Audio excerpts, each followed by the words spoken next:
حضرت خواجہ معین الدین چشتی اجمیری فرماتے ہیں ہر کس کے در نماز نہ بیند جمال دوست فتویٰ حمید ہم کہ او نمازش قضا کنند. جو نماز میں جمال یار نہیں دیکھتا فتویٰ میں دیتا ہوں نماز دوبارہ پڑھے. فتویٰ میں دیتا ہوں نماز دوبارہ پڑھے. اور اقبال بولا گھر تیرا شوق نہ ہو میری نماز کا امام، گھر تیرا شوق نہ ہو میری نماز کا امام. میرا قیام بھی حجاب، میرا سجود بھی حجاب، لوح بھی تو قلم بھی تو، تیرا وجود الکتاب، گنبد آبگینہ رنگ تیرے محیط میں اباب. ان کا خیال نہیں ہے تو نماز کیسی؟ آئیے بخاری اٹھائیے، کعب بن مالک، یہ وہ صحابی ہیں جن کی بخشش کا رب نے سورہ توبہ میں اعلان کیا ہے. فرماتے ہیں وَصَلِّيُ قَرِيبًا مِّنْهُ، جب میں نماز پڑھتا حضور کے نیڑے کھڑا ہو کے پڑھتا. کیوں؟ ثواب زیادہ ہو یہ غرض ہو سکتی ہے، لیکن انہوں نے بتایا کہ نیڑے کیوں کھڑا ہوتا تھا، قریب کیوں کھڑا ہوتا تھا. وَصَلِّيُ قَرِيبًا مِّنْهُ، جب نماز پڑھتا تو حضور کے نیڑے کھڑا ہوتا. کیوں؟ فَأُسَارِقُهُ النَّظْرَ، اس لیے کہ نماز بھی پڑھتا رہتا تھا، چوری چوری حضور کی دید بھی کرتا رہتا. اصل نماز ہے یہی، روح نماز ہے یہی. میں تیرے روبرو رہوں تو میرے روبرو رہے، دل میں ہو یاد تیری در پہ سرے نیاز ہو، وہ بھی کوئی نماز ہے یار نہ ہو نماز ہو. جب السلام علیکہ ایھا النبی پڑھیں گے تو خیال کے بغیر گزر جائیں گے.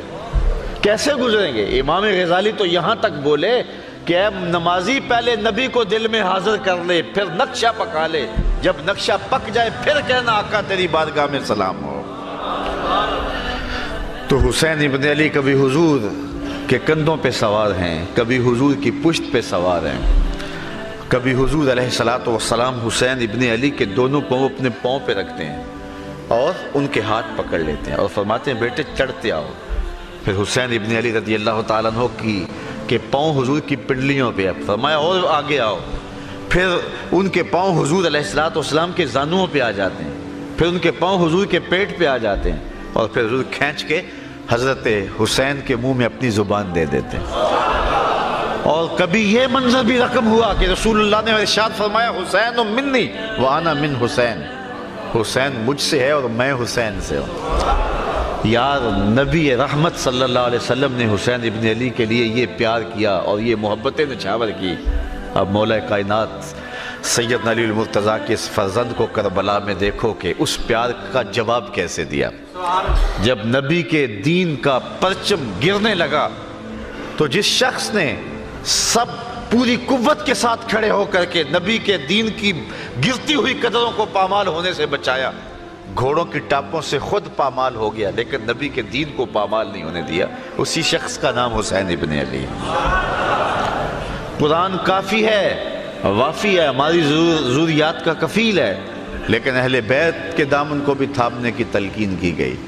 تو اس کا جواب یہ ہے کہ قرآن تھیوری ہے، اہل بیت اس کا پریکٹیکل ہے.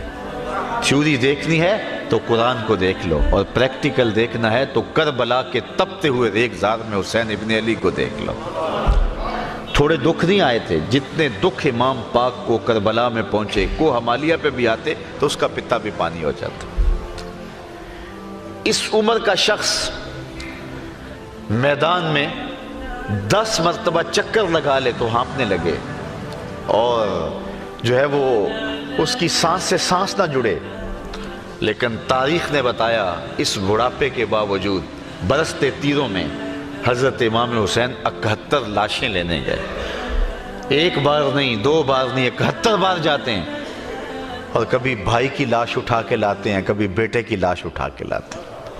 یہاں تبھی موت سے کوئی کسی کا جوان بیٹا مر جائے نا تو پورا محلہ تسلی دینے والا ہوتا ہے، لیکن باپ کو پھر بھی سنبھالنے سے جو ہے وہ تسکین نہیں آ رہی ہوتی. جنازہ اٹھتا ہے 10 آدمی اس کو سہارا دے کے قبرستان میں لے جا رہے ہوتے ہیں. صاحب یہ کون ہے؟ کہا اسی کے تو جوان کی لاش جا رہی ہے. تبھی موت سے بیٹا مر جائے، آپ اولاد رکھتے ہیں، حضرت تصور دیکھیں، معاشرے میں دیکھتے ہیں، تبھی موت سے بیٹا مر جائے اور باپ سنبھلتا نہیں، 10 لوگ سنبھالا دے رہے ہوتے ہیں. میں پھر خراج نہ پیش کروں حسین ابن علی کو کہ جو جوان بیٹے کی لاش کندھوں پہ اٹھا کے خیموں تک لاتے ہیں اور پھر بھی ہاتھ اٹھا کہتے ہیں مالک حسین کی یہ قربانی بھی قبول فرما. 6 ماہ کے بیٹے کو فرات کے کنارے لیے کھڑے ہیں اور کہا میرے سے تمہارا اختلاف ہے، اس سے تو نہیں ہے، اس کو تو پانی دے دو، لیکن جواب میں تیر ملتا ہے اور حضرت اصغر کا گلا کٹ جاتا ہے، خون کے فوارے بہنے لگتے ہیں اور 6 ماہ کا بیٹا ہاتھوں میں تڑپ کے ٹھنڈا ہو جاتا ہے۔ حضرت امام حسین پھر بھی کہہ رہے ہیں مالک حسین کی یہ قربانی بھی قبول فرما۔ کبھی کٹے ہوئے بازو بھائی کے اکٹھے کر رہے ہیں، کبھی قاسم کی لاش اٹھا کے لا رہے ہیں، اتنے دکھ کلیجے پہ، لیکن اس کے بعد استقامت کا کوہ گراں بنے ہوئے ہیں۔ گھوڑے کی زین پہ حضرت امام حسین رضی اللہ تعالی عنہ جب بیٹھتے ہیں اور لشکر کوفہ کی جانب بڑھتے ہیں تو آواز آ رہی ہے یہ کون ذی وقار ہے، بلا کا شاہ سوار ہے، لباس ہے پھٹا ہوا، غبار سے اٹا ہوا، تمام جسم نازنی، چھدا ہوا کٹا ہوا، پھر بھی ہے ڈٹا ہوا، یہ نبی کا نور عین ہے، یہ بالیقین حسین ہے۔ حضرت امام حسین کو پیاس کیوں ستاتی؟ حضور کی زبان چوسی تھی۔ سواری سے کیوں گرتے؟ اس لیے کہ حضور کے کندھوں کی سواری کی تھی۔ حضرت امام حسین نے حضور علیہ السلام کی پشت میں بیٹھے اور انہوں نے سجدے کو طول دیا تھا، آج حسین نے بھی اس کے بدلے میں ایک سجدہ کیا، کربلا کے میدان میں سجدہ کیا حسین ابن علی نے۔ آپ جانتے ہیں جب گھوڑے کی زین سے فرش زمین پہ آئے، ایک تو علماء وائزین اور ذاکرین کا سٹائل ہے، ظاہر اس انداز میں واقع کربلا کو بیان تو نہیں کر پا سکتا اور مشکل بھی ہے، لیکن جو محتاط روایتیں ہیں اس کے مطابق آپ کا جب پیراہن اتارا گیا تو 113 سوراخ اس میں تیروں کے تھے، 33 زخم تلواروں کے تھے اور 34 گھاؤ نیزوں کے تھے، اور نیزوں کی انیاں جسم میں ٹوٹ چکی تھی، اور گھوڑے کی زین سے فرش زمین پہ آئے۔ ایک کانٹا بھی بدن پہ چبھا ہو تو ہماری نماز رہ جاتی ہے، اور اتنے تیر بدن میں اور لخت لخت سے خون بہ رہا ہے، 71 لاشیں پڑے ہوئے ہیں، اور 22,000 کا لشکر جرار جو ہے وہ ٹوٹ کے آپ پر تیر برسا رہا ہے، لیکن گھوڑے کی زین سے فرش زمین پہ آئے صابر ایسا کہ نماز کا وقت ہو گیا۔ میں کہتا ہوں حسین جیسا بھی کوئی نمازی ہو سکتا ہے، نماز کا وقت ہو گیا تو سجدے میں سر جھکا دیا اور اللہ کی بارگاہ میں عرض گزار ہوئے اللہم رضن بقضائک و صبرن علی بلائک تسلیما لامرک سبحان ربی العالی۔ مالک دکھ سہ کے، تکلیفیں برداشت کر کے، بیٹے کٹوا کے، خاندان لٹا کے، تیرا حسین تیرے پہ پھر بھی راضی ہے، تو بھی بتا تو بھی حسین پہ راضی ہوا ہے یا نہیں ہوا؟ آواز آ رہی ہے اس پیاسے پر محمد مصطفیٰ کو ناز ہے، اس نواسے پر علی شیر خدا کو ناز ہے، اوروں نے بھی سجدے کیے پر اس کا عجب انداز ہے، اس نے وہ سجدہ کیا جس پر خدا کو ناز ہے۔ ایسا لمبا سجدہ کسی نے نہیں کیا ہوگا۔ آپ جانتے ہیں کہ دست قاتل نے اس وقت سر انور کاٹا جب سجدے میں جھکا ہوا تھا۔ عرفات کا میدان ہے، ایک صحابی نے حضور کو آ کے بتایا کہ ایک شخص تلبیہ پڑھتا ہوا اونٹ پہ آ رہا تھا اور گر گیا اور گردن کی ہڈی ٹوٹ گئی اور وہی موت واقع ہو گئی۔ حضور نے فرمایا اس کو احرام میں کفن دے دو اور دفن کر دو، اور پھر حضور نے ایک تاریخ ساز جملہ ارشاد فرمایا یہ شخص جب قیامت کے دن اٹھایا جائے گا ملبیاً، یہ لبیک لبیک پکارتا ہوا اٹھے گا، چونکہ لبیک لبیک تلبیہ پڑھتا ہوا شہید ہوا ہے، فوت ہوا ہے، تو اٹھے گا بھی تو اسی حالت میں، تو سمجھ آگے جس حالت میں کوئی جاتا ہے اسی حالت میں اٹھایا جاتا ہے۔ تو پھر اس ضابطے کے تحت اور طرح اٹھیں گے، لیکن حسین ابن علی کا سر قیامت کے دن سجدے سے اٹھایا جائے گا۔ تو حسین آج بھی سجدے میں ہے، اتنا لمبا سجدہ کسی نے نہیں کیا جتنا لمبا حسین ابن علی نے کیا ہے۔ اگر نبی نے سجدے کو طول دیا تھا پھر حسین نے بھی ایسا سجدہ کر کے دکھایا۔ اے حسین ابن علی تم پر سلام، نازش آل نبی تم پر سلام، تم پہ لاکھوں رحمتیں لاکھوں سلام، اے شہیدان محبت کے امام، لالا گوں لالا کفن لالا چمن، اے چمن اندر چمن، زندگی ہی زندگی تیری حیات، اے حیات اندر حیات، افتخار ملت بیضا ہے تو، رب کعبہ کی قسم یکتا ہے تو، فخر کا دل میں دریچہ باز کرنا چاہیے، جن کا تو آقا ہے ان کو ناز کرنا چاہیے۔ ہم حسین والے نہیں ہیں، ہم واہ حسین والے ہیں۔ یار اتنے زخم کلیجے پہ ہو پھر بھی گھوڑے کی زین پہ ڈٹا ہوا ہے، اور کس عظیمت کے ساتھ آپ نے مقابلہ کیا، تو رواں رواں پکارتا ہے واہ حسین تیری عظمت کو سلام۔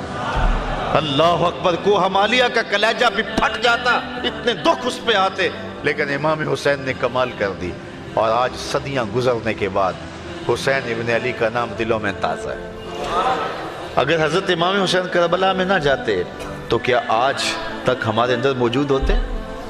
موت سے تو چھٹکارا نہیں ہے، لیکن آپ نے راستہ وہ اختیار کیا کہ قیامت تک لوگوں کے دلوں میں بس رہے ہیں، خوشبو بن کے جی رہے ہیں۔ آج حضرت امام حسین رضی اللہ تعالیٰ عنہ کی محبتوں کا عالم یہ ہے۔ یزید تو مٹ گیا، اس کا نام بھی مٹ گیا۔ اس پوری مجلس کے اندر اگر میں ڈھونڈنے نکلوں تو مجھے یزید نام کا کوئی شخص نہیں ملے گا، مجھے ابن زیاد نام کا کوئی شخص نہیں ملے گا، مجھے شمر نام کا کوئی شخص نہیں ملے گا، مجھے خولی نام کا کوئی شخص نہیں ملے گا۔ لیکن اگر میں ڈھونڈوں تو مجھے درجنوں حسین نام کے لوگ مل جائیں گے، مجھے اصغر نام کے لوگ مل جائیں گے، مجھے اکبر نام کے لوگ مل جائیں گے، مجھے عباس نام کے لوگ مل جائیں گے، مجھے زین العابدین کے نام کے لوگ مل جائیں گے۔ پھر زندہ کون ہوا؟ حسین ابن علی۔ یہ کون کہتا ہے حسین ہار گئے؟ حسین جیتا ہے، یہ دیکھو حسین کی فتح کے جھنڈے گلی گلی لگے ہوئے ہیں۔ اور کتنی محبتیں تجھے اے فراز چاہیے، اور کتنی محبتیں تجھے اے فراز چاہیے، ماؤں نے تیرے نام پہ بچوں کے نام رکھ دیے۔ اقبال کہتا ہے جو دلوں کو فتح کر لے وہی فاتح زمانہ۔ فاتح زمانہ وہ ہوتا ہے جو دلوں کو فتح کر لے۔ حشام بن عبد الملک بنو امیہ کا بڑا تگڑا حکمران گزرا ہے۔ کعبۃ اللہ کا طواف کرتے کرتے جب حجر اسود کے مقابل آیا، خلیفہ وقت تھا، جب مقابل آیا تو اس کا جی چاہا کہ میں حجر اسود کو چوموں، لیکن لوگوں کا ہجوم ہے، کسی نے قریب نہ جانے دیا، کسی نے راستہ نہ دیا۔ امام زین العابدین رضی اللہ تعالیٰ عنہ بھی طواف کرتے ہوئے جب وہاں پہنچے تو آپ رکے ایک لمحے کے لیے، تو لوگوں نے راستے چھوڑ دیے۔ حشام کے دل میں بڑا غصہ آیا کہ حاکم وقت میں ہوں اور ان کے لیے